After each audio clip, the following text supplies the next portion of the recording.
저는 이 수사 무마 부탁 의혹 때문에 든 생각이 이러려고 경찰에 수사권 몰아줬구나. 수사 무마가 이렇게 쉽습니다. 그러니까 우려되는 점 중에 하나가 계속 지속적으로 말씀드렸습니다. 경찰이 외압에 약하다는 거예요. 검찰은 뭐 외압 다 있을 수 있죠. 국회의원 뭐 경찰에만 전화하겠어요? 검찰에도 전화하고 그렇죠. 그렇지만은 검찰은 아무리 상관이 전화 얘기를 한다 해서 밑에 있는 검사가 아니 저 이거 수사해야 될 것 같습니다 하면 그 꺾을 수가 없어요. 기본적으로 수사를 담당하는 수사 검사가 일단 우선이에요. 그 사람의 의견이 제일 1순위란 말이에요. 위에서 아무리 누르려고 해도 검사들은 아이씨 나 이거 수사 못하게 한다고? 그럼 나 옷 벗고 그냥 사표 내고 그냥 여기 터트리고 나가버린다. 해버리면 그만이에요. 그러니까 그게 무서워서라도 그쵸. 그걸 안 한단 말이에요. 그렇게까지. 근데 경찰은 나가서 뭐예요? 나가면 실직자인데 자기도 생계가 있는 사람들이 있잖아요. 그러면 그냥 아유 그냥 뭐 그냥 말고 덮지.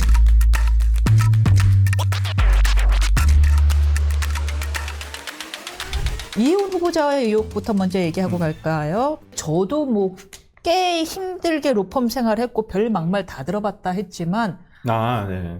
죽여버리면 좋겠어. 와. 그러니까 뭐 단 두 마디에 저는 그 녹음 파일 우리가 뭐 다시 듣기는 너무 거북스럽지만은 그냥 야야 이 두 마디에 그냥 다 모든 사람들이 기겁을 하지 않았나. 아니 난 야야까지는 나는 들어봤어요. 이렇게 내 귀에서 여기로도 소리가 들리고 복도 넘어서도 들리더라고. 내가 거기까지는 우리가 뭐 도제식이라는 미명하에 우리가 직장 내 괴롭힘이 얼마나 많았습니까? 네. 그런데 와 이거는 진짜 심하잖아요. 뭐 경위에 어찌 됐든 간에 본인은 국회의원 신분이었고 또 상대방은 이제 인턴으로 들어온 비서진이었잖아요. 그것도 한 15일 만에 그만뒀다고 하던데 그만큼 잘 일에 익숙하지 않은 직원이 하는 일에 대해서 뭐 어떤 일인가에 대해서도 어느 정도 밝혀졌습니다만은 그게 그 정도의 어떤 인격 살인을 당할 만한 일이었었나라는 부분에서 과연 이런 분이 정말 일국의 장관으로서의 역할을 하실 수 있는 인품을 가지고 있는지에 대해서는 상당히 많은 의심이 드는 건 사실이고, 뭐 지금에서야 뭐 사과를 하겠다느니 본인이 앞으로 그러지 않겠다느니 하겠지만 어른들이 하시는 말씀이 있잖아요. 사람 그렇게 쉽게 변하는 거 아니다라고 하는 말이 그 사람의 인품과 어떤 성격이라는 것은 오랜 시간 동안을 거쳐서 형성되는 것이라서 저는 뭐 일순간에 뭐 장관 자리에 앉았다 해서 그 순간만 바뀔까요? 저는 뭐 그래서도 안 되고, 그래서 지금 뭐 인품이나 이런 걸 보더라도 뭐 자질의 문제에서도 상당히 많은 부분이 함량 미달이 아닌가. 뭐 나머지 부분은 정책 역량에 대한 검증은 청문회를 통해서 본인이 얼마만큼 할 수 있는지에 대해서 좀 밝혀주셨으면 좋겠다라고 생각을 하는데, 이제까지 실무적인 어떤 경험이라든지 본인이 정책 입안자가 아니라 정책 결정을 하고 실행자로서의 역할을 해본 적이 없다라는 부분에서는 과연 앞으로 이런 부분을 잘 해결해낼 수 있을까라는 의구심이 좀 드는 건 사실인 것 같습니다. 청량성 문제도 논란입니다. 부동산 투기 의혹, 그다음 대부업에 투자한 정황 등. 참 기획예산처 장관으로서 그러면 이 사람에게 어떤 투명성을 기대할 수 있을까 싶기도 하고요. 더 문제는 그 점인 것 같아요. 어떤 뭐 갑질 논란이나 이런 것은 본인의 어떤 인품에 대한 인성에 대한 문제이긴 한데 이 문제는 좀 다르죠. 이건 특히나 기획예산처 장관으로서 국가 예산이 들어가는 부분을 결정하고 또 이것을 수립하는데 굉장히 영향을 미칠 수가 있단 말이에요. 근데 지금 이윤 후보자가 영종도 땅 투기와 관련한 내용 등을 보면 이건 마치 국가 기관 산업에 대한 것을 어찌 보면 거기에 대한 투자 수익을 얻겠다라고 하고 들어간 거잖아요. 2000년도에 영종도가 개발되겠다. 영종도 공항이 들어오니까 개발되겠다. 그러면 주변 땅을 사가지고 내가 시세 차익을 얻겠다. 라고 한 거잖아요. 아니 이건 동네에 어떤 뭐 어디가 아파트가 들어서서 개발돼서 자기가 그 주변부에 땅을 얻어서 투기 수익을 얻겠다라는 게 아니에요. 이거 국가 기관 산업에 대한 아주 대규모의 기관 산업이 들어가서 주변부에서 투자 수익을 얻을 수 있다는 걸 명백히 알고 들어간 거잖아요. 근데 이런 사람이 기획예산처 장관을 한다? 그러니까 공익에 대한 개념이 없는 것 같은데. 아니 그러니까 공공선이 없는 거죠. 이거 분명히 공공선을 해치는 거죠. 그러면 기획예산처 장관으로서, 대한민국 어디에 대규모의 어떤 뭐 부동산 개발이 일어날 것이다. 그러면 자기는 티 안 나게 그 옆에 땅을 몰래 사야지. 아니면 자기 명의로 안 살 수도 있죠. 누군가의 명의로 살 수도 있는 것이고. 그럴 수도 있는 가능성이 충분히 보였다는 부분에서는 저는 이 부분은 뭐 장관의 저는 뭐 도덕적인 부분이 아니라 정책적인 부분과 더 연결되는 부분이어서 이번 그냥 넘어가기는 어렵겠다. 그리고 정말 자리에 특히나 이 나라 국간에 대한 계획과 설계를 하는 사람이잖아요. 그러면 더더군다나 이런 자리에 가서는 안 된다 생각을 합니다. 그런데 이 모든 의혹들이 사실 국민의힘에서 밝혀지고 있거든요. 영종도 땅 투기도 주진우 의원이 밝힌 거고요. 국민의힘에 대해서도 비판의 여지가 있는 것 같아요. 그러면 그동안 이런 비리를 모르고 온 상태에서 당협위원장 시켰느냐. 삼선 내리 그 서초구 그 좋은 데를 양지를 계속 줬느냐. 뭐 이제 그렇게 분명히 비판이 일 수는 있는데 저는 그런 식으로 물타게 돼서 안 된다고 봐요. 기본적으로. 왜 그러냐면, 그러면 요즘 문제가 되고 있는 김병기 의원 3선이라 했는데요. 이제까지 우리가 민주당에서 이런 내용을 모르고 계속 공천을 했었었나요? 그렇죠. 우리 또 자연스럽게 김병기 의원님 네. 가게 될 좀 이따 겁니다. 또 얘기할 수 있겠지만 네. 광선 의원도 재선이에요. 예. 그렇게 초선 때부터 이렇게 예를 들어서 정말 1억을 수수했다고 한다면 초선 2년차 때부터 이 지방선거와 관련해가지고 금품 수수를 했단 말이에요. 와, 진짜 놀라워요. 네. 2020년 4월에 당선됐어요. 그러니까 22년도 지방선거에서 이런 일을 했다라는 거잖아요. 그러니까 저는 뭐 이게 물론 개개인의 어떤 경중의 차이는 있을 수는 있겠지만은 정당의 공천 시스템이라는 것 자체가 어찌 보면 수사의 역량까지는 못 가는 거잖아요. 그리고 우리가 그 공천을 한다 해서 인사청문회 정도의 어떤 자료라든지 이런 걸 요구하는 것도 아닐 것이고, 그렇기 때문에 이걸 국민의힘이 공천 너희들이 이제까지 5번이나 하면서 이것도 몰랐냐라고 하기에는 민주당도 마찬가지라고 저는 보여요. 어느 당이든 완벽한 공천 시스템이라는 것은 없어요. 특히나 이런 것들을 다 감출만하고 이것들을 다 드러낼 만한 어떤 그 공천 시스템이라는 건 저는 있을 수가 없다고 보기 때문에 민주당에서 그렇게 공격을 하는 거 그건 자기들 스스로도 그냥 제 얼굴에 침 뱉기밖에 더 되겠냐라는 생각이 들어서 어찌됐든 간에 이해운 장관 후보자의 어떤 다음 지금 지명된 곳이 장관이라는 것이잖아요. 대한민국 한 명밖에 없는 거예요. 그러니까 우리가 이렇게 검증을 하는 것이고 그만큼 중요하다는 얘기예요. 그렇기 때문에 저는 민주당에서 이런 물타기는 조금 어울리지 않는다, 적절하지는 않다고 보고, 기본적으로 이해운 장관이 지금 오늘 아침에 강훈식 비서실장의 인터뷰 내용을 보더라도 지금 청와대 입장에서는 당연히 지금 청문회까지는 한번 기다려 보겠다라고 하고 있기 때문에 청문회 이후에 어떤 방향이, 여론의 방향이 어떠냐에 따라서 거치가 결정되지 않을까 싶습니다. 어떨 것 같아요? 근데 임명하겠죠. 만약에 임명하지 않는다면 이재명 대통령 스스로도, 근데 이재명 대통령은 이미 정치적으로 이익은 다 얻어버렸어요. 강선우 장관 후보자도 결국엔 낙마했잖아요. 낙마했는데 이건 조금 사안이 좀 틀리거든요. 이건 대통령이 밀어붙인 사안이에요. 어찌 보면. 그리고 상대방 진영에 있는 사람을 데려다 쓰겠다라고 한 부분에 대해서는 그 취지 자체는 높이 평가를 할 만하지만 그 방식이 너무 서툴렀다는 거예요. 지금 국민의힘에서도 화가 나는 것은 그 방식이 옳지 않다라고 얘기를 하고 있는 거예요. 이해훈이라는 사람이 물론 부적절하고 많은 부분에 있어서 부족함이 있는 사람이고, 그리고 국민의힘 자체에서는 이미 정치적으로 끝난 사람이에요. 제가 봤을 때는, 제가 그냥 제 3자적 입장에 봤을 때는 다음 총선 때 지금 지역구에서 공천받을 수 있었을까? 저는 절대 없었다고 봐요. 일단 개혁의 물갈이가 된다고 한다면 이미 다선 의원 출신이고 이제까지 또 보여주지 못했다면 그건 본인의 능력이 문제이기 때문에 저는 다음 총선에서는 물갈이가 될 거라고 생각을 합니다만은, 이렇게 정치적 역량이, 정치적 무게감이 떨어지는 인사를 데려가는 데 있어서도 그 격식과 방법을 잘 선택을 했었어야 되는데 이재명 대통령과 대통령실이 이걸 충분하게 하지 못했다는 점은 문제가 있다고 보이거든요. 그 강적들에 나온 김무성 전 대표가 그 얘기 하더라고요.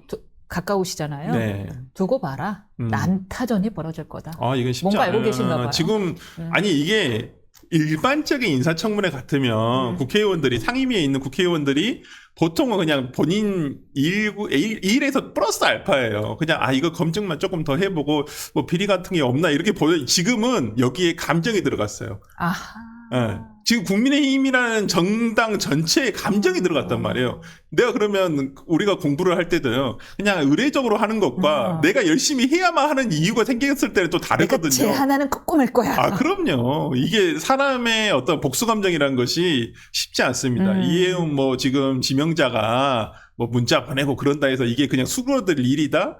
저는 기존에 물론 많은 인간관계를 맺고 있었을 거예요. 국민의힘 의원들과. 그렇지만 지금에서는 국민의힘 의원도 이번 인사청문회 제대로 하지 못한다? 오히려 이해운과 같이 그냥 더 맺고 넘어가 버릴 수도 있어요. 자당 내에서, 그러니까 국민의힘 자당 내에서 오히려 굉장히 평가가 안 좋을 수가 있기 때문에 저는 지금 그렇게 사적인 연을 따질 때는 아니다. 그렇기 때문에 뭐 이번 청문회가 언제 지금 날짜 잡힐지는 모르겠습니다만은 상당한 뭐 이건 저는 민주당에서도 이틀 청문회도 한번 생각을 해볼 필요가 있다. 저는 봅니다. 알겠습니다. 조금 전에 얘기한 대로 이번에 민주당 얘기 넘어가 보겠습니다. 2022년 지방선거 다시 강선호 의원의 공천헌금 1억 수수 의혹. 이거 좀 그래서 잠깐 일단 강 의원 얘기부터 좀 털고 갈까요? 강 의원은 바로 다음 날, 이 녹취가 나온 바로 다음 날 공천 대가로 받은 돈이 아닙니다. 바로 돌려줬습니다. 라고 얘기했는데 그 말의 신빙성 어떻게 보십니까? 전혀 없죠. 전혀 없다. 아니, 공범들 간에 이미 많이 진술이 다 틀려버렸잖아요. 예. 처음부터. 예. 그러니까 돈을 줬다라고 하는 김경시 의원 같은 경우는 자기는 그런 돈을 준 적이 없다잖아요. 공천 대가로, 뭐 대가성 돈을 준 적이 없다. 그럼 다른 돈을 줬다는 건지는 모르겠습니다만은, 뭐 어쨌든 간에 한 사람은 돈을 준 적이 없다. 한 사람은 줬다는 사람이 준 적도 없는 돈을 돌려주라고 했다는 거잖아요. 그리고 그 당시에 어떤 보좌관, 돈을 보관하고 있었던 보좌관은 기억이 나지 않는다라고 하고 있잖아요. 그렇다 한다면 이건 딱 수사기관에서 딱 봤을 때는 3명 앉혀놓고 얘기하면 대질신문하면 말이 다 틀리게 나와요. 그러면 누구 말이 맞겠어요? 객관적으로. 당시에 어떤 녹취록을 자기가 공개될 걸 예상해서 조작해서 했을까요? 김병기 의원이 자기와의 대화를 녹취할 것이라고 뭐 김병기 의원은 부인하고 있습니다만은 그 대화 자체가 녹음이 될 거라고 생각을 했었겠냐고요. 그렇다고 한다면 그 당시엔 거짓말하지 않았겠죠. 그러니까 그 안에 있는 녹취록이 진실이라고 본다고 한다면 당연히 금품수수하고, 저는 이게 무슨 단순 정치자금법 위반이 아니에요. 이건 뇌물죄예요. 기본적으로 어떤 그 공천이라는 걸 가지고 어떤 국회의원이 이걸 돈을 받고 자리를 준 거예요. 직무 관련성이 있다. 그럼요. 이건 누가 봐도 아니, 결과가 얘기를 해줘 버렸잖아요. 결과가. 네. 그러니까 근데 이제 저기는 강 의원은 아니다. 그 공천 대가가 아니다라고 이야기하고 있어요. 공천 대가라고 아니라고 하기에는 본인이 이걸 살려주세요. 그러니까 뭐 살려주세요. 자기 어떡하냐고 막 그렇게 막 발 동동 구르면서. 그러니까 살려주세요 의미가 뭐예요? 공천 주세요라는 거죠? 그게 이제 뭐 두 가지겠죠. 본인 좀 살려달라. 나 이거 만약에 공천 안 주면 나 큰일 난다. 저쪽에서 폭로한다고 하니까. 그렇군요. 그러기도 하고, 그다음에 김경이라는 사람 좀 살려주라. 이런 얘기일 수도 있고. 그러니까 근데 이제 아마 어떻게 그렇게 뻔뻔하게 거짓말을 하죠? 분명히 나는 발언권이 없습니다. 그렇죠. 라고 했잖아요. 이걸 참, 그러니까 강선우 의원이 너무 이제 정치적으로도 좀 이런 맷집도 부족하고 경력도 부족하고, 지난 인사청문회를 거치면서 본인이 거짓된 얘기를 하지 않아야 한다는 것을 조금 교훈을 얻었어야 되는데, 그때도 교훈을 못 얻은 것 같아요. 그러면 방어 논리가 우선인가 봐. 그 순간 방패부터 만드는 게 바로 그렇죠. 다음에 들통날 거짓말인데. 그러니까. 그냥 불쌍한 눈빛과 여리여리한 말투로 저는 그러지 않았습니다. 통할 거라서 그렇게 통해 왔나요? 이제까지 통해 왔다고 본인은 생각을 했겠죠. 나도 이제 눈빛과 말투 좀 바꿔야겠다. 나 진짜. 난 너무 억울하거든요. 그래서 저는 강선우 의원이 대처를 잘 못했다라고 생각을 하고, 금방 드러날 거짓말이었잖아요. 그 다음날 바로 서울시 공관위 회의록을 보니까, 아니, 본인이 발언한 내용이 나오면서 그날 탈당을 했던 것이고, 민주당에서 그날 바로 제명을 해버렸던 거잖아요. 아니, 이렇게 금방 드러날 거짓말을 왜 하는지를 모르겠어요. 일단은 이제 그 순간만을 모면하자고 하는 것만이 어떤 본인의 뭐 방법이라고 생각을 했을 수도 있고, 그래서 내가 이렇게까지 가득하게 얘기하면 알아서 누군가가 도와줄 거야, 이런 생각이 있었을 수도 있고요. 이제까지 그 도움을 받으면서 본인이 정치적인 위상을 쌓아왔다고 생각을 한다면, 뭐 이번도 아마 그렇게 넘어갈 수도 있을 거야라고 생각을 했을 수도 있죠. 특히나 정청래 대표가 또 동지의식을 발휘해 줬었으니까 과거에, 이번에도 어떤 오는 비를 같이 맞아줄 수 있겠지 생각을 했을 수도 있죠. 근데 혼자 딱 우산 쓰고 가셨네요. 이번 비는 그렇게 쉬운 비가 같이 맞아줄 수 있는 비가 아니라서 제가 볼 때 같이 맞았다 그러면 같이 휩쓸려 갈 수가 있어서 아마 저는 혼자 맞으실 것 같다 생각합니다. 문제는 그 비를 이제 김병기 원내대표가 맡게 됐습니다. 네. 김병기 원내대표가 오히려 훨씬 더 많은 김병기 대표의 비위 행위가 지금 밝혀지고 있는데요. 너무 여러 가지가 연일 새로운 뉴스가 나와서 뭐부터 얘기해야 될지 모르겠는데요. 근데 몇 가지 좀 정리해 볼까요? 네. 이 배우자 법카 유용 의혹이 그다음에 수사 무마 부탁하고도 연결되니까 이 얘기부터 해보겠습니다. 네. 와, 이게 관행이에요? 그러니까 이분이 우리 세금을 가지고 왜 지들끼리 가지고 그 무슨 법인카드? 그걸 가지고 왜 자기들끼리 나눴어요? 이런 건 저도 처음 들어본 것 같아요. 제가 그 정당에 있으면서 많은 분들 만났지만은 예. 해당 국회의원이 예. 해당 지역구 구의회 어떤 그 뭐 집행부에 법카를 본인이 사용한 것도 아니고 배우자가 사용하게 한 것도 배우자한테 상납을 해요? 예, 법카드? 그게 조금 좀 이런 경우가 있을 수도 있죠. 근데 좀 정도가 너무 많이 심했다. 그러니까 예를 들어서 그 지역구에 예를 들어서 뭐 남성 의원이다 보니까 여성들이 많은 자리가 있으면 본인의 배우자가 또 가서 같이 대신 인사해주고 또 본인이 아무래도 주요 당직을 많이 맡고 있었으니까 국회에서 할 일이 더 많다 보니 지역구 관리는 누군가 해야 되는데 배우자가 해줄 수 있는 일, 예를 들어 노래교실 뭐 아니면 여성들이 많이 모이는 곳 이런 곳에 그냥 인사차 들려서 뭐 그냥 이렇게 왔습니다라고 하는 정도까지는 뭐 그럴 수도 있겠다. 남편을 위해서 그렇게 생각할 수는 있는데 지금 이렇게 나오고 있는 얘기를 보면 본인이 구의장 그 법카 업무 추진 카드를 갖다 쓰고 또 이수진 의원이 최근 폭로에서 드러난 내용을 과거의 내용을 보니까 인터뷰 내용을 보니까 당시에 동작구 의원들이 국회의원인 김병기 의원을 모시고 다니는 게 아니라 사모님을 모시고 다니더라. 어떤 행사장이라든지 일정이 있어서. 아니 그게 말이나 되는 소리냐. 자기가 봤을 때 이게 이해가 되지 않는다. 국회의원이 왔어야 될 자리에 배우자가 와 있는데 거기에 구의원들이 와가지고 오히려 모시고 다니더라. 상전처럼. 그게 맞는 것이냐. 저는 이런 부분에서 많은 부적절과 불법이 개입된 거죠. 어떤 불법이라고요? 당연히 업무 추진비를 본인이 썼다는 부분에서는 업무상 횡령죄 공범이에요. 그러니까. 이건 뭐 당연히 그 조진희 부의자인가요? 그 사람이 본인이 썼어야 될 업무 추진비를 잘못 사용한 거고요. 저는 그렇다고 한다면 이게 국가 재산을 유용한 거죠. 그렇기 때문에 이건 국유재산법에 의해서 횡령 혐의도 될 수가 있고 정치자금법은? 정치자금법 당연히 해당하는 거죠. 근데 자기 돈을 준 게 아니었어. 그러긴 한데 불법 사용인가? 하여튼 그 사용처에 대한 불법이 있기 때문에 저는 이 부분은 정치자금법 문제도 봐봐야 된다라고 생각을 하고요. 이건 검토를 해봐야 돼요. 수사가 좀 정밀하게 돼야 되는 부분이라고 보여요. 정밀하게 해야 되는데 문제는 뭐냐면 김병기 원내대표가 이거에 대한 내사를 뭐 국민의힘, 삼선, 경찰 출신 친윤 핵심인 의원한테 누군지 다 알죠. 네, 그렇죠. 누구겠어요? 이철규 의원이죠.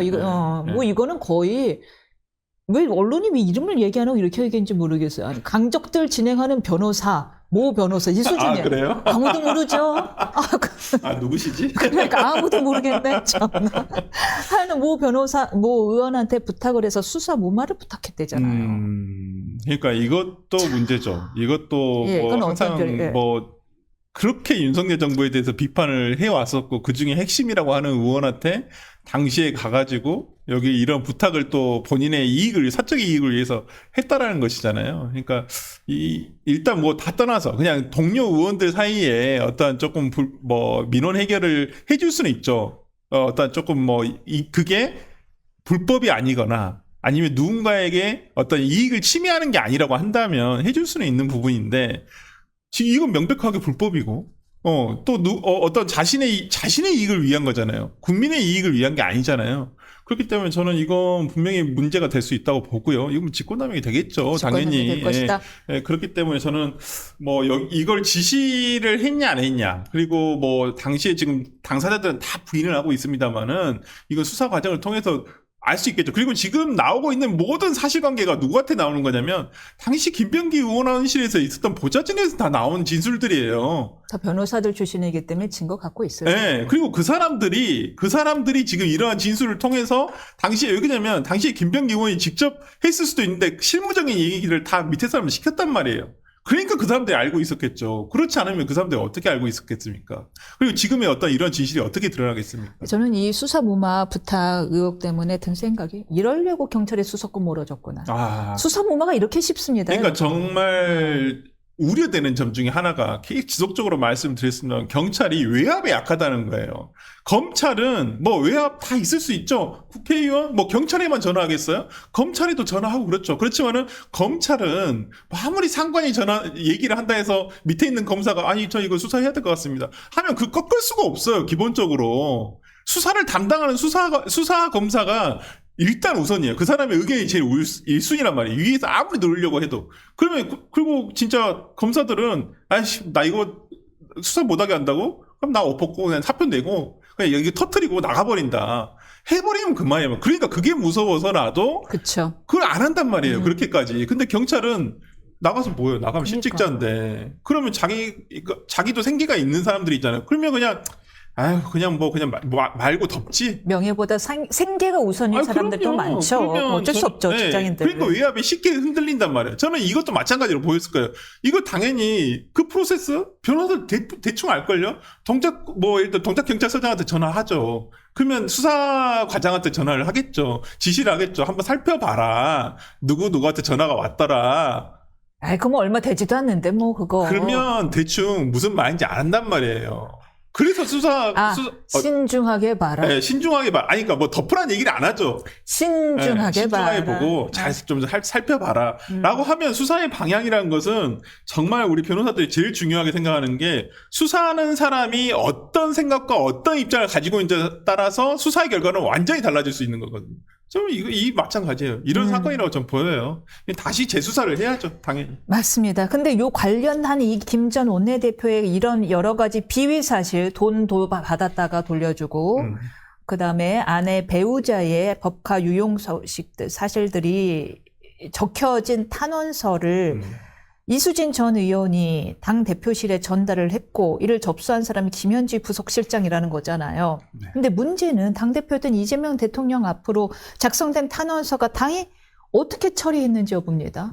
이건 예. 저는 뭐 조심스럽게 예측을 해보자면 이건 이재명 대통령이 책임져야 될 문제다. 뭐 법적으로 책임을 져야 될지 정치적으로 책임을 져야 될지는 일단 뭐 차후에 논하더라도 당장 뭐 법적인 책임을 묻기는 어렵겠지만은 이건 정치적으로 이재명 대통령이 김병기 전 원내대표를 기용하기 위해서 그냥 봐준 거예요. 봐준 거다. 네. 그냥 저도 되게 신기했던 게 김병기 원내대표는 원래 친명이 아니었어요. 친문에 가까운 사람이었습니다. 이분 대학도 경희대에 나오셨어요. 문재인 정부 때 또 그 국회의원을 시작을 했었고 그렇기 때문에 누가 봐도 이분이 친명이라고 보지도 않았고 제가 이재명 대통령 저번 대선에서 캠프에 있어봤지만은 그때는 김병기 의원 이름도 안 나왔었어요. 그랬어요. 네, 친명계로 분류된 인물도 아니었단 말이에요. 당시에 그냥 중간에 있던지 아니면 친문에 가까운 어떤 인사였단 말이에요. 근데 이분이 이재명 대통령이 이재명 대표 시절부터 굉장히 급속도로 가까워졌단 말이에요. 그리고 지난 총선 공천에서 김병기 원내대표, 당시에 지금 저 원내대표가 모든 칼을 휘둘렀다고 할 정도로 친문 학살에 앞장섰다. 네. 역시 국정원 출신답게. 그렇다고 보여요. 왜 그러냐면 그 사람은 기본적으로 출신 자체가 운동권이 아니고 안기부 출신이기 때문에 빚이 없단 말이에요. 기본적으로 어떤 당내 어떤 운동권들하고 그러네요. 그렇기 때문에 과감하게 뭐 칼을 휘두를 수 있을 것이다고 아마 판단하지 않았을까. 거기에 보답을 한 거라고 생각을 하고요. 그 칼이 지금은 본인한테 부메랑이 돼서 본인을 향하고 있죠. 지금. 그래서 본인 녹취록에도 나오지만 당대표실에 전달된 이후에 그래서 원래 사무총장 이름으로 이름이 거론되다가 사무총장은 안 됐고 결국 포기한 걸로 들려져 있는데 네. 문제는 탄원서가 당대표 이재명 대통령한테 전달됐을지 여부잖아요. 뭐 대표 전달됐다라는 녹음을 이수진 전 의원은 갖고 있다라고 얘기하고 있고요. 둘 중에 하나겠죠. 네. 뭐 김현지 당시 보좌관이 거짓말을 했거나 아니면 뭐 보고가 안 됐음에도 보고됐다라고 얘기를 했거나 아니면 보고 됐음에도 이것을 그냥 뭐 윤리감찰단으로 넘겨라라고 얘기를 했든지 둘 중에 하나겠죠. 아, 윤리감찰단 그 네. 블랙홀이잖아요. 들어가면 안 나오는. 윤리감찰단은 저도 뭐 민주당에 있어봤지만은 그렇게 강제 수사 권한 자체가 없어요. 들어가면 아무것도 안 나오던데요. 뭐 블랙. 그렇기 때문에 그냥 듣는 거예요. 그냥 수집하는 것 정도고 상대방의 소명을 들어보고 이게 소명이 합당한지 안 합당한지 이 정도이지 어떤 뭐 수사 권한을 가질 만한 그리고 뭐 지금 뭐 정태민 대표가 무슨 문제만 생기면 툭하니 뭐 윤리감찰단에 뭐 감찰을 지시했다? 뭐 감찰 지시하면 뭐합니까? 단원이 있긴 해요. 거기. 거기에 있긴 있어요. 그래요? 당직자가 있어요. 당직자가 계시긴 하는데 네. 그 수많은 일들을 이렇게 할 수가 없어요. 구조상 제가 봤을 때는. 그리고 탄원서가 올라가는데 뭐 법화 유용에 대한 내용이 적혀져 있다. 혹은 이재명 대통령께서 신경을 별거 아니라고 생각하실 수도 있죠. 왜요? 뭐 그럴 수도 있는 거 아니야? 라고 뭐 그렇게 생각하실 수도 있죠. 본인의 경험에 비추어 그렇죠. 봤을 때. 뭐 그렇기 때문에 저는 이러한 문제에 있어서 지금 이제 김병기 원내대표와 강선우 의원의 문제가 이제 저는 시작이라고 생각을 해요. 이제 시작이라 생각하고 이걸 저는 개인적으로 특검 사안이라고 봅니다만은 뭐 민주당에서 특검을 안 받을 건 뻔하고. 왜요? 아니 김건희 여사 그래요 잘못 많이 했어요. 디올백도 받고 무슨 로저 비비에? 네, 뭐 너 받고 뭐 다 많이 받았어요. 더 많이 받았는데? 그러니까요. 저는 당연히 아까도 말씀드린 특검 사안인데 민주당에서 지금 통일교 특검도 안 받고 있잖아요. 그것도 지금 지지부진 하고 있잖아요. 그러니까 지금 하기 싫은 거죠. 기본적으로. 예. 네, 그리고 지금 이걸 해버리면 6.3 지방선거에서 이걸 승리할 수가 없다고 생각할 수도 있어요. 이 여론이 뒤집힐 수도 있다 생각하기 때문에. 뭐 그러한 부분에서 지금 경찰의 수사를 기대를 해봐야 되는데 또 솔직히 기대가 되는 것도 아니고 저는 경찰이 이번만큼은 오히려 지금은 제가 봤을 때는 강선우 의원이나 김병기 원내대표에 대해서는 손절했다고 생각하거든요. 경찰이 정말 정신 차리고 이 수사는 제대로 해야 돼요. 그래야지만 그나마 뭐 이분들이 저는 강선우 의원이나 김병기 의원이 뭐 살아있는 권력이라고 생각지도 않습니다만은 그나마 지금 여권에 있는 인사에 대한 수사를 제대로 하나 해내므로써 경찰이 그래도 이 검찰의 수사권이 없어지는 마당에 자신들이 수사를 제대로 할 수 있다. 권력형 비리에 대해서도 수사할 수 있다는 걸 입증을 해야죠. 여기서도 지지부진해가지고 그냥 넘어간다? 경찰이 어떻게 수사권 줍니까? 절대 줄 수가 없는 거예요. 예, 저는 경찰이 이번만큼은 자신의 조직에 어떤 명운을 걸고 해야 될 수사가 아닌가 그런 생각을 해봅니다. 제가 뜨악스러운 것은 이래놓고 개혁을 얘기했다라는 거예요. 그러니까 온갖 비리에 온상이면서 민주당에 붙은 수식어가 있잖아요. 내로남불이라. 자신들이 지키지 못할 얘기들을 자신들이 제일 많이 하기 때문에 저는 그게 제일 큰 문제라고 봅니다. 검찰의 일부 항소 결정으로 서해 공무원 피격 사건 관련해서 박지원 전 국정원장, 서욱 전 국방부 장관의 첩보 삭제 혐의에 대해서는 무죄가 확정됐습니다. 직권남용 혐의인 거죠, 이 부분은요? 저는, 그렇죠. 이 부분 직권남용 혐의고, 그러니까 지금 나머지에 대해서만. 그 명예훼손 부분만. 그 부분에 대해서만 지금 일부 항소를 하는 상황인데, 네. 저는 왜 검찰이 없어지는 마당에 이렇게까지 하는지 이해가 안 가요. 아니, 그러니까. 그러네. 아니, 그러니까, 그리고 저는 진짜 정부에서도, 법무부에서도 이 부분 진짜 문제가 있다고 생각하는 게, 뭐, 본인들이 생각했을 때 정치적 수사다, 정치적 기소다, 그래서 이렇게 됐다라고 생각할 수도 있어요. 하지만 결국에는 사법부의 최종 판단을 받아가지고 자신들이 떳떳해지는 게 더 낫잖아요. 근데 왜 1심 끝났는데 이것을 본인들이 그런 식으로 국무총리가 법무부 장관한테 얘기를 해서 이걸 항소 포기하게끔 만드냐, 이 말이에요. 이거 오히려 본인들이 떳떳지 못하다는 것을 스스로 입증하는 거 아닌가요? 진짜 너무 비겁해요. 아니, 그러니까 이런 안 좋은 선례가 남았다는 거예요, 저는. 그러면 나중에 정권 바뀌어서도 모든 걸 정치권에 있는 사람들은 이건 정치적인 수사다, 과거에 있었던 것들. 다 기소 엎어가지고 뭐 공소 취소를 하게 하거나, 아니, 이거 항소 포기를 하게 하거나, 이런 식으로 한단 말이에요. 이걸 누가 받아들여요? 저는 이건 정말 잘못된 선례를 만들었다는 점에서, 이건 국무총리가 지시할 사항도 아니고, 법무부 장관이 구체적인 사건에 대해서 항소 포기 여부를 지시할 만한 내용을 가지고 있나? 그런 부분도 의문이 있거든요. 그렇기 때문에 저는 국무총리와 법무부 장관 이번에 굉장히 잘못했다. 이 부분은 진짜 좀 파일함에 넣어놔야 될 것 같아요. 지금 경찰도 믿을 수 없고 검찰도 믿을 수 없고 그걸 못 믿게 한 건 민주당이잖아요. 민주당이 이렇게 시스템을 훼손하고 있으니까. 우리는 누구를 믿어야 될지 모르겠습니다.